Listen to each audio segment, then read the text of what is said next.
네, 오늘 말씀의 제목은 변화의 시작은 각성이다 라고 하는 제목입니다. 변화라고 이야기하니까 대단한 변화를 얘기하지 않더라도 사실은 세상에 있는 모든 것들은 사실 변하고 있습니다. 우리가 잘 몰라서 그렇지 조금씩 늙어가고 있고 또 때로는 조금씩 젊어지고 있기도 합니다.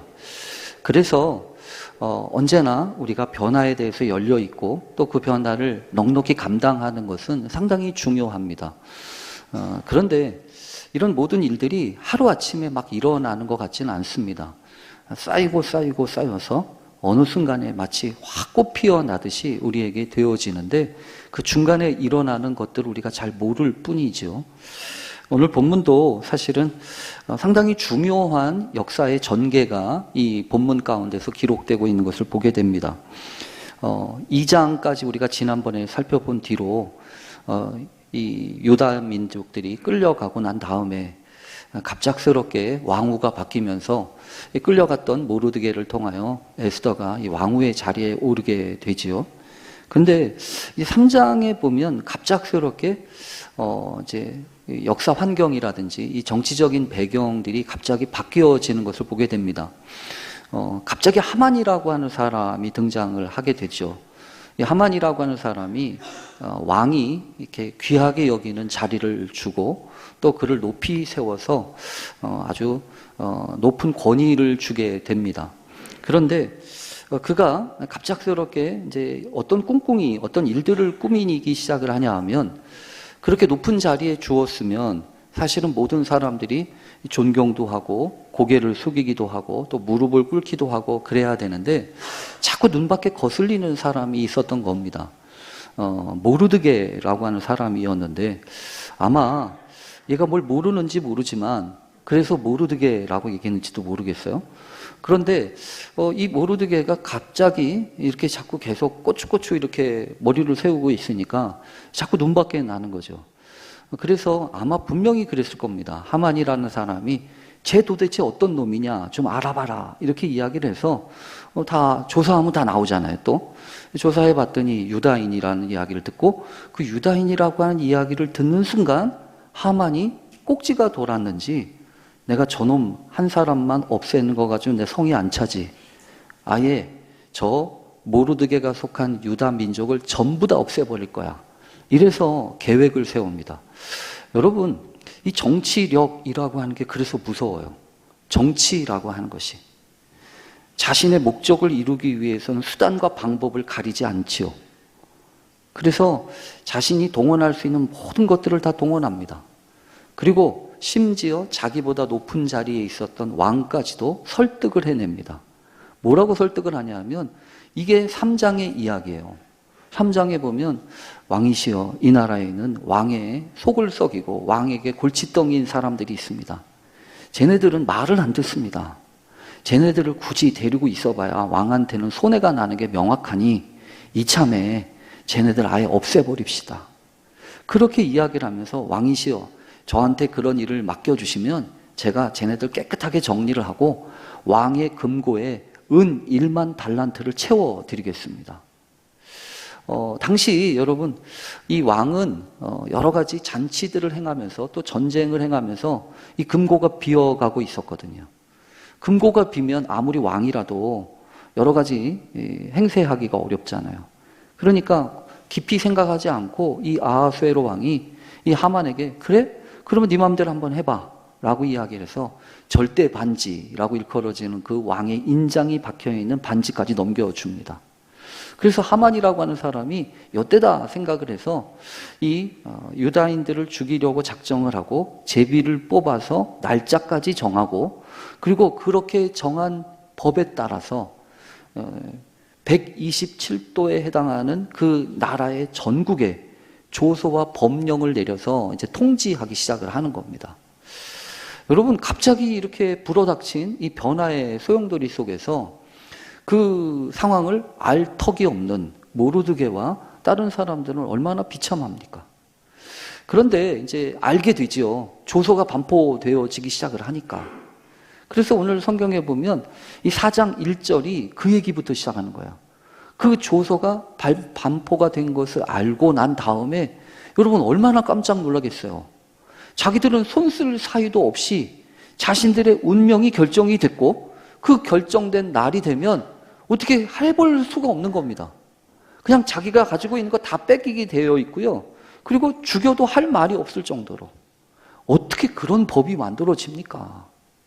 그런데 여러분 세상에서는 그런 법이 제정도 된다고요. 그러니까 세상이 요지경이에요. 세상의 정치력이라고 하는 건 그만큼 위험하고 무섭습니다. 실제로 오늘 성경에 보면 그런 변화들을 이루는 상당히 중요한 역할 가운데 하나가 이 정치력이에요. 그런 상황 가운데서 이 모르드게를 비롯한 유다인들은요, 정말 깜짝 놀란 상황 가운데서 할 수 있는 것이 한 가지밖에 없었습니다. 통곡하는 거예요. 그래서 4장 1절을 보면 모르드게가 이 모든 일을 알고 자기의 옷을 찢고 굵은 베옷을 입고 죄를 뒤집어 쓰고 성중에 나가서 대성통곡했다고 얘기하지 않습니까? 한편으로는 여러분 아마 속으로 그랬을 거예요. 이 더럽고 이 악한 세상 도대체 어떻게 그렇게 이런 악법을 만드냐. 그리고 자신들의 민족을 아예 말살해 보려고 그렇게까지 아주 치졸한 방법으로 간악한 방법으로 이런 일을 벌이고 있는 하만에 대한 분노가 치를 떨겠죠. 더군다나 자신의 민족이라고 이렇게 값싸게 넘겨버린 것처럼 돈을 받기로 작성을 하고 아예 팔아버린 거잖아요. 왕에 대해서, 왕의 정치에 대해서 환멸을 느끼기도 하고, 그리고 한편으로는 얼마나 속상함이 있겠어요.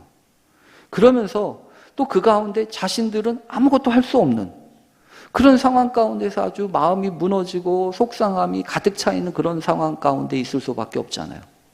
근데 사실은요, 오늘 이런저런 일들이 그냥 일어난 게 아니에요. 잘 보면 이 성경 자체가 에스더서에서 보면 아주 중요한 메인 이벤트처럼 이 하만이 등장을 하고 또 하만이 벌이고 있는 이런 사건들이 지금 벌어지고 있는 겁니다. 근데 성경에 보면 그런 배경을, 이런 역사적인 배경을 가지고도 설명을 합니다. 하만이라는 사람을 성경에 보면 아각 사람, 하만 이렇게 표현하고 있거든요. 아각 사람이라고 하는 말은 보통 쓰지 않습니다. 아각이라고 하는 표현은 뭐냐면 아말렉의 왕을 지칭할 때 보통 아각이라고 얘기하거든요. 그러니까 이 하만이라는 사람은 아말렉 사람인 거예요. 그런데 여러분 혹시 기억하시나요? 이 모르드게라고 하는 사람은 출신이 어떤 사람이냐면 베냐민 지파 기스의 증손이잖아요. 기스라고 하는 사람은 어떤 사람이냐면 사실은 사울 왕의 아버지가 기스예요. 그러니까 이 사울의 왕의 그 가문과 지금 아말렉 족속과 이렇게 지금 대판 지금 이렇게 구도가 지금 펼쳐지고 있는 겁니다. 근데 사실은 그 역사적인 배경을 보면 사무엘상 15장에 보면 이런 일이 있었어요. 사무엘이 사울 왕에게 마지막 기회를 주는 것처럼 왕이시여 제발 딴 생각하지 마시고 왕이 되셨으니까 하나님의 말씀을 좀 들으십시오. 그러면서 마지막 부탁처럼 기회를 주었는데 그 부탁의 기회가 뭐냐 하면 하나님이 말씀하십니다. 저 아말렉 족속을 가만두지 말고 진멸하라고 하십니다. 왜 그러냐면 저 아말렉 족속이 이스라엘 백성들이 출애굽을 할 때 길도 좀 비켜주고 가도록 이렇게 저렇게 해줬으면 좋았을 텐데 그때 강팍한 마음을 먹고 길을 안 내줘요. 우리 통과할 수 없어 니들 돌아가 이렇게 돌아가게 만들고서 먼 길을 돌아가다 보니까 사람들이 지치고 뒤떨어지잖아요. 어떤 사람들이요? 약한 사람들이. 그 약한 사람들을 덮쳐가지고 약탈을 하기를 일삼았던 사람들이 그 아말렉 족속이에요. 그러니까 하나님이 그 약탈했던 그 민족 아말렉 족속을 심판하고 아예 작정하셔서 사무엘을 통하여 사울 왕에게 부탁을 하신 거거든요. 사무엘을 통하여서 이 사울 왕에게 명령하신 거란 말이에요. 그러니까 이 사울 왕이 진멸이라고 하는 거는 씨도 남기지 말고 전부 다 없애라는 겁니다. 그게 하나님의 심판이고 하나님의 정의라는 거죠. 그 아말렉 족속들을 그렇게 없애야 되는 그 사명을 가지고 있었던 거예요. 근데 여러분 어떻게 했죠? 이 사울 왕이 그 하나님의 말씀을 순종하지 않아요. 그리고 가서 싸워가지고 다 이겨놓고서 아각을 사로잡아 옵니다. 그리고 아각 이 밑에서 있었던 것들 중에 좋은 것들, 짐승들 좋은 거, 그 버리기 아깝잖아요. 죽이기 아깝잖아요. 그러니까 그런 것들은 다 가지고 왔던 거죠. 그래서 그때도 사실은 사무엘이 왜 이런 소리가 납니까? 다 죽이고 다 깨끗하게 하고 심판을 하고 오셔야지 왜 이런 이 짐승 소리가 나고 사람들 소리가 납니까? 이러다가 사울 왕이 아니 내가 가져온 게 아니고 이 백성들이 하나님께 제사를 드리려고 가져온 겁니다. 이렇게 둘러대잖아요. 그때 사울에게 사무엘이 아주 명확한 얘기를 하잖아요. 하나님이 제사보다 순종을 귀하게 여기십니다. 당신이 순종하지 않았으니까 이 큰 난리가 벌어집니다. 라고 이야기하면서 그때 그런 일이 벌어지잖아요. 근데 결국 있잖아요. 성경에 보면 그때하고 지금 이제 완전히 정반대 일이 벌어진 거예요. 아각 사람, 그때 아각이 지금 아각의 후손 중에 한 사람이었던 이 하만이 기스, 사울 왕의 계통에 있었던 이 모르드게로 대표하고 있었던 이스라엘 백성들을 이제 완전히 진멸하려고 지금 준비해서 그런 조서를 꾸미고 그런 법까지 만들어서 지금 반포한 거란 말이에요. 그러니까 있잖아요. 하나님의 이런 역사들은 그냥 일어나는 것 같지 않아요. 어떻게 보면 다 이전에 무슨 끈덕처럼 이렇게 빌미가 있기도 하고 그런 일이 있는데 사실 우리가 잘 모를 뿐이죠. 근데 어쨌든 있잖아요. 성경에 보면 지금 큰일 나게 생겼습니다. 어떻게 하냐고요. 이런 상황 가운데에서 지금 무슨 일이 벌어질까요? 어떻게 될까요? 더군다나 속상한 것은 이 성경이 여러분 아예 다분히 의도적으로 이렇게 기록하고 있는 게 분명합니다. 왜냐하면 2장 마지막에 어떤 사건이 벌어지냐면 모르드게가 말단직에 있었거든요. 근데 그 공무원처럼 말단직에 있었는데 그 대궐 문에 있었던 그 넷이 두 사람이 원한을 품고 이 아하수에로 왕을 암살하려고 하는 계획을 세웠어요. 근데 그것을 밑에서 있던 사람들 중에 한 사람이 들었던 거죠. 그 얘기를 듣던 모르드게가 이거 가만히 있을 상황이 아니잖아요. 그래서 에스더한테 알려가지고 야 이상해 지금 큰일이 생겼어. 왕을 지금 암살하려고 하는 사람들이 지금 준비하는 것 같아. 그렇게 제보를 합니다. 그러니까 에스더가 여러분 그게 지금 넘길 일이 아니잖아요. 그러니까 또 에스더가 모르드게의 이름으로 쭉 제보를 해서 결국 조사를 해서 조사하면 또 다 나오잖아요. 결국 그 내시들을 잡아 가두게 되고 죽이게해서 이제 문제를 해결합니다. 그러면 여러분 보통 그 다음에 이어지는 말씀의 내용은 어떤 게 돼야 되냐 하면 아무래도 공로를 세웠잖아요. 그러면 모르드게한테 포상을 하든지 아니면 무슨 칭찬을 하든지 해야 되는데 성경에 보면 아무 소리가 없어요. 그냥 그런 일이 있었구나라고 하는 것만 역사에 기록하고 그냥 넘어갑니다. 그리고 난 다음에 느닷없이 하만이라고 하는 사람이 등장을 해서 그런 지금 난리를 치고 있는 거예요. 그러니까 여러분 때때로 역사의 흐름이라고 하는 것은 제멋대로 해요. 우리가 이게 상식적으로 이해하거나 이렇게 될 수 없는 그런 부분들이 분명히 있어요. 그런데 이제 문제는 뭐냐 하면 그러면 그렇다고 가만히 있을 거냐는 거죠. 이렇게 어떻게 보면 뒤죽박죽 되어지고 이렇게 기울어진 운동장처럼 이렇게 흘러가고 있는 상황에서 아무것도 못하고 지금 이렇게 있어야 되냐 이거예요. 첫 번째는 통곡할 수 있죠. 애통할 수 있어요. 분노할 수 있어요. 그런데 오늘 성경에 보면 이 모르드게가 상당히 중요한 이제 과정을 밟아갑니다. 그래서 오늘 여러분과 함께 이 에스더와 모르드게를 통해서 그렇게 변화의 가능성이라고 하는 건 1도 없는 그런 상황 가운데서 어떻게 하나님의 역사를 경험하고 이걸 뒤집어내는가라고 한 이야기를 우리가 배우고 또 우리도 그렇게 우리가 어떻게 살아갈 수 있는지를 발견하고 배우게 되기를 간절히 바랍니다. 우선 오늘 성경에 보면 제일 먼저 답답한 거는 애통한 거죠. 애통한 거예요. 속상한 거예요. 눈물 흘리고 탄식하고 오죽했으면 자기 옷을 찢고 굵은 베옷을 입고 죄를 뒤집어 쓰고 그렇게 대성통곡할까요? 사실은 이런 표현들은 있잖아요. 성경에 보면 정말 감당할 수 없는 슬픔과 탄식할 만할 수밖에 없는 그런 상황에서 벌어지는 그런 일반적인 전통적인 행위입니다. 그런데 오늘 성경에 보면 그런 애통과 그런 안타까움과 그런 속상함이 변화를 위한 계기가 아니에요. 왜냐하면 성경에 보면 모르드게만이 아니라 다른 사람들도 지금 그렇게 하고 있다고요. 다른 사람들도 역시 왕의 명령과 조서가 반포되고 또 사람들에게 알려지고 난 다음에는 유다인들 모두가 다 크게 비통하고 금식하고 울며 부르짖고 간구하기 시작을 한 거죠. 여러분, 이래가지고 될까요? 물론 그렇게 시위도 하고 탄식도 하고 탄원도 하고 그래야죠. 근데 오늘 성경에 보면 한 가지 중요한 게 있어요. 뭐냐면 오늘 여러분과 나누려고 하는 그 말씀의 제목 가운데 있는 이 각성이라고 하는 겁니다. 각성. 이 각성이라고 하는 것은 여러분 이런 거예요. 지금 상황이 어떻게 흘러가고 있는지 지금 깨닫고 있는 겁니다.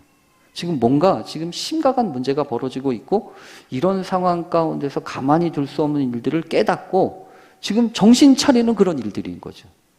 지금 이 모르드게가, 여러분 모르드게는 사실 다른 사람들보다 더 마음이 아팠을 거예요. 왜냐하면 그런 상황에 빌미를 제공한 사람이 모르드게 아니에요? 다른 사람들은 몰라도 모르드게는 아마 짐작했을 겁니다. 저 하만이라고 하는 놈이 나만 죽이면 내가 차라리 내가 대신 혼자 죽으면 되는데 나뿐만 아니라 지금 도를 넘은 거란 말이에요. 가족을 건드려요. 그리고 그 민족 전체를 건드리면서 예전에 그 아말렉 족속을 멸하라고 했던 그 사울 왕의 그 원수를 갚듯이 지금 그러고 있으니까. 그러니까 지금 이 모르드게는요, 지금 속이 타는 거예요. 이런 상황 가운데서 어떻게 해야 될지. 그래서 첫 번째 하는 일은, 그래서 지금 대궐문으로 가는 겁니다. 왜 대궐문으로 갈까요? 거기에 에스더가 있잖아요. 그러니까 아마도 지금 모르드게가 처음에는 그런 생각을 했을 거예요. 가만히 있을 수는 없고 우리가 뭔가를 하려고 하기보다는 지금 에스더가 왕비가 되어 있으니까 왕비한테 빨리 가서 알리고 이런 상황 가운데서 어떻게 할 건지를 지금 이야기를 하려고 하는 거죠. 여러분 성경에 보면 참 문제입니다. 뭐냐 하면 몰라요. 상황이 사태가 지금 어떻게 흘러가고 있는지를 알면 되는데 알지를 못하고 지금 이렇게까지 흘러왔단 말이에요. 그래서 지금 모르드게는 지금 가가지고 탄식하고 베옷을 입고 있는데 지금 에스더는 아무것도 몰라요. 그래서 처음에는 사람을 보내가지고 삼촌 왜 그래요? 이렇게 굵은 베옷을 입으면 못 들어오니까 내가 옷을 내어드릴 테니까 이 옷으로 바꿔 입고 빨리 들어와서 절 좀 만나세요. 이렇게 얘기를 하는 겁니다. 그런데 성경에 보니까 모르드게가 그 얘기를 받아 듣고서 전가를 받고서 옷을 갈아입는 게 아니라 아니야, 지금 옷을 갈아입는 게 중요한 게 아니라 요 얘기를 꼭 해야 돼. 너 빨리 돌아가가지고 지금 내한테 나를 중심으로 해서 유다 민족에게 지금 벌어지고 있는 이 일을 알리고 하만이 왕한테 드리기로 약속한 은 1만 달란트의 금액을 주기로 했어. 그것은 무슨 값이에요? 자기 민족을 죽이는 값이에요. 약탈하는 값입니다. 그리고 이 일을 위하여 조서에 인장을 박아가지고 반포한 이 조서 초본을 갖다 주면서 지금 이런 상황이니까 빨리 가서 에스더한테 알려. 그러고 난 다음에 성경에 보면 있잖아요. 8절에 보면 이렇게 써 있습니다. 8절 제가 읽어볼게요. 거기 보면 유다인을 진멸하라고 수산궁에서 내린 조서 초본을 하닥에게 주어 에스더에게 보여 알게 하고 또 그에게 부탁하여 왕에게 나아가 그 앞에서 자기 민족을 위하여 간절히 구하라 하니. 여러분 지금 요거 중요한 말씀인데요. 에스더한테 지금 뭐 한 거죠? 모르드게가 부탁한 거죠. 그러니까 성경에도 부탁했다고 그러잖아요. 이 부탁은 때로 필요합니다. 왜냐하면 자신이 할 수 없는 일을 딴 사람한테 부탁하니까요. 또 그런 부탁을 받으면 할 수 있으면 해주면 좋습니다. 그렇죠? 안 할 이유는 없죠. 그런데 문제가 있어요. 부탁 가지고 문제가 해결되나요? 부탁을 받아서 부탁 가지고 문제가 해결되냐고요? 안 돼요. 왜냐하면 지금 그런 부탁을 받았던 이 에스더가 뭐라고 얘기하냐면 아이고 그렇군요. 큰일 났네요. 저라도 뭔가를 좀 해볼게요. 이렇게 이야기하는 게 아니라 오늘 성경에 보면 뭐라고 얘기하냐면 이렇게 얘기합니다. 에스더가 하닥에게 이르되 너는 모르드게에게 전하기를 뭐라고 하냐면 왕의 신하들과 왕의 각 지방 백성이 다 알거니와 남녀를 막론하고 부름을 받지 아니하고 안뜰에 들어가서 왕에게 나아가면 오직 죽이는 법이요 왕이 그 자에게 금규를 내어 밀어야 살 것이라 이제 내가 부름을 입어 왕에게 나아가지 못한 지가 이미 30일이라 하라. 여러분 무슨 얘기를 하라는 거죠 지금? 에스더가 그 상황과 그 이야기를 알았음에도 불구하고 삼촌으로부터 그 부탁을 받았음에도 불구하고 처음에 하는 말이 된다는 얘기가 안 된다는 얘기예요. 안 된다는 얘기예요. 못하겠다는 얘기입니다. 왜냐하면 법이니까요. 부르지도 않았는데 나가면 죽이는 게 법이에요. 그리고 겨우 살 수 있는 방법은 왕이 이렇게 금규를 내밀어야 사는 건데, 근데 이것도 지금 불확실한 거죠. 왜냐하면 왕이 나를 찾아온 지가 벌써 30일이 지났다는 겁니다. 아마 무슨 바쁜 일이 있는지 아니면 뭐 다른 사정이 있는지 모르지만 30일 동안 왕이 찾지 않은 부인이니까 이 부인으로서는 위험을 감수하기가 쉽겠어요? 더군다나 그 민감한 사항에 대해서 그 왕후가 아무리 왕비라고 할지라도 간섭하고 개입하는 꼴이 되니까, 여러분 언제나 그래요. 정책과 정부에는 개입하면 안 돼요. 이렇게 저렇게 복잡해져요. 그러니까 지금 왕후였던 이 에스더도 안 된다는 겁니다. 못 하겠다는 거예요. 여기서 이제 문제가 있어요. 부탁했는데 안 돼요. 그러면 어떡하죠? 그만둬야죠. 이미 부탁했잖아요. 근데 안 된대잖아요. 그리고 그 안 된다는 게 무슨 뭐 싫어서가 안 되고 상황이 안 되는 거예요. 여건이 안 되는 거예요. 근데 여기서 정말 중요한 이야기를 지금 모르드게가 합니다. 그래, 안 되는구나. 그럼 포기하지. 이게 아니었다는 거죠. 오히려 에스더에게 모르드게가 하는 상당히 중요한 게 있어요.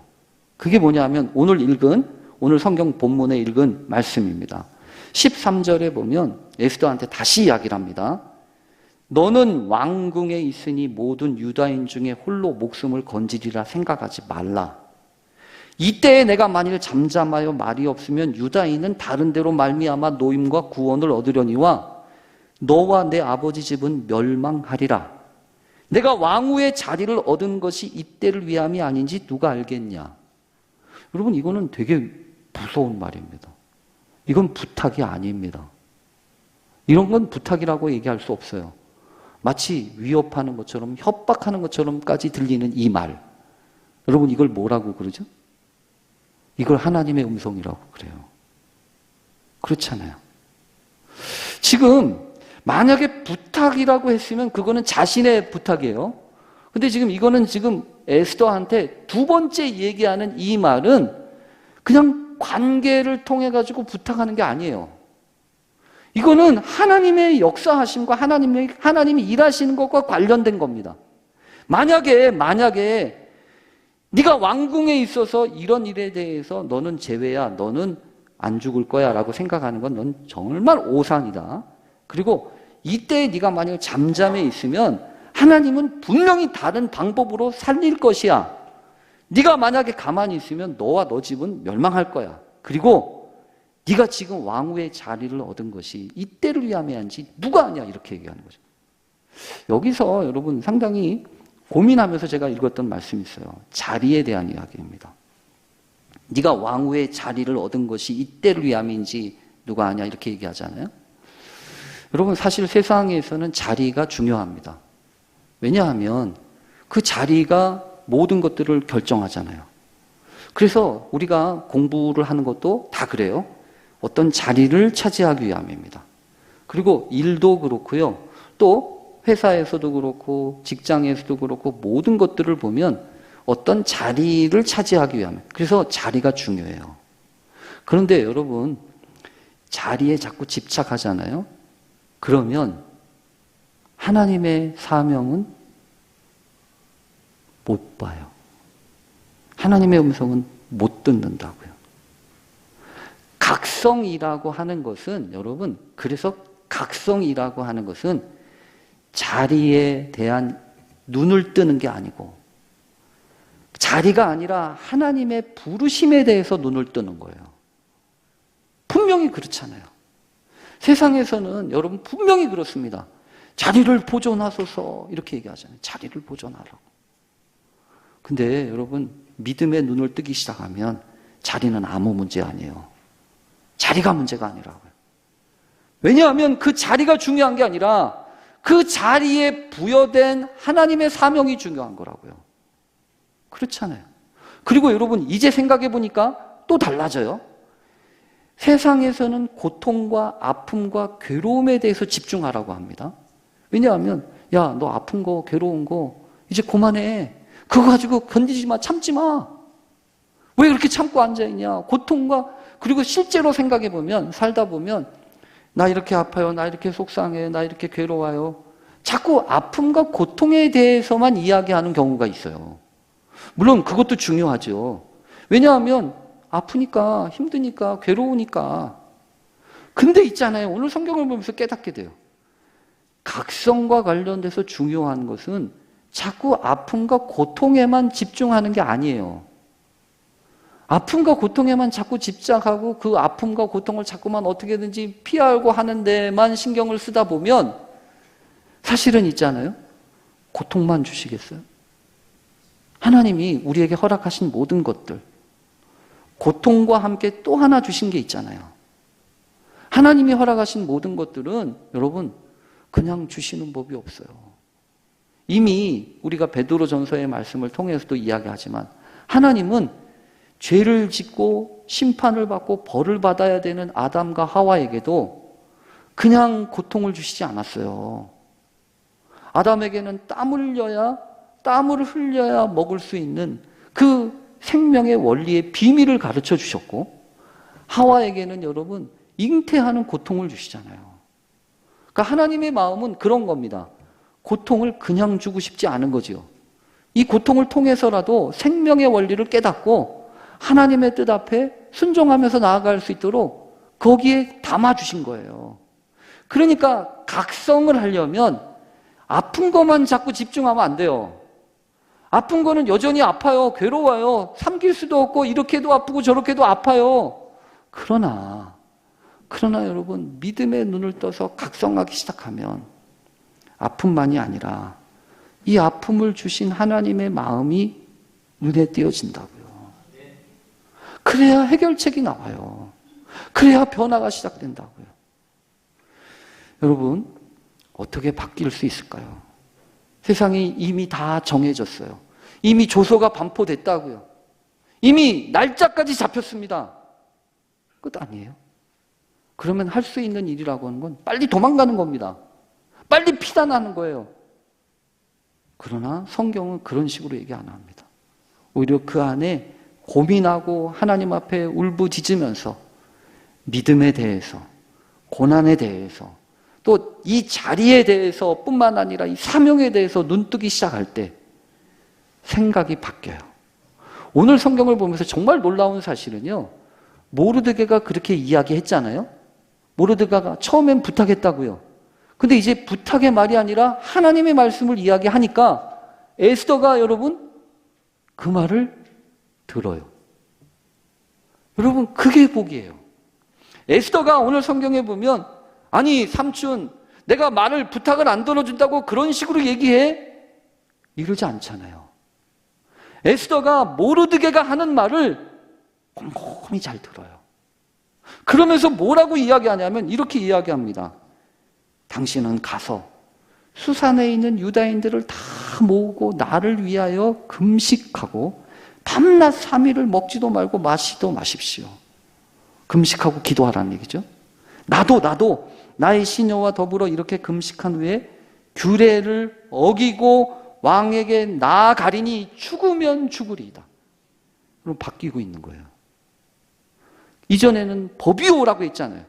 근데 이제 규례를 어기고 왕한테 나아가겠다는 겁니다. 그리고 더군다나 무슨 말까지 해요? 죽으면 죽겠습니다. 그 이전에는 죽을까봐 겁났어요.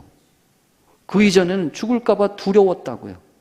근데 각성이 되니까 사명에 대해서 눈이 띄어지고 하나님이 허락하신 이 자리의 의미를 알기 시작하니까 사느냐 죽느냐 이거 중요하지 않은 거예요. 두려움을 이기는 거예요. 죽음을 이기는 거라고. 여러분, 그래서 성경은 이야기합니다.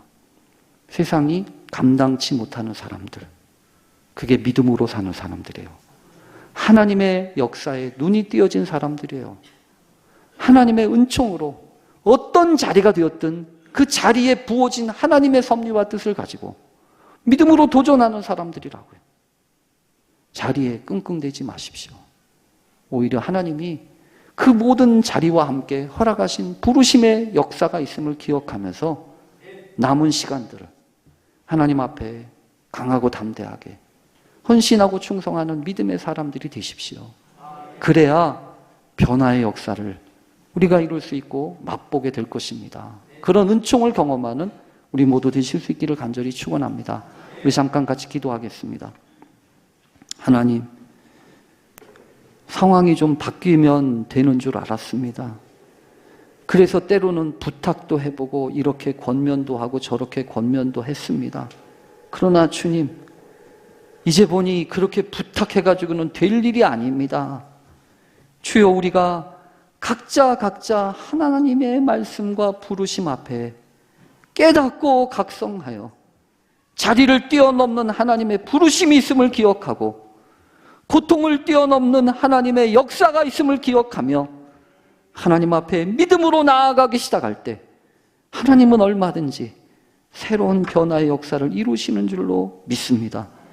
우리에게 이 믿음을 더하시고 이 은혜를 주셔서 새로운 변화의 역사를 이루어가는 믿음의 증인들이 되게 하옵소서.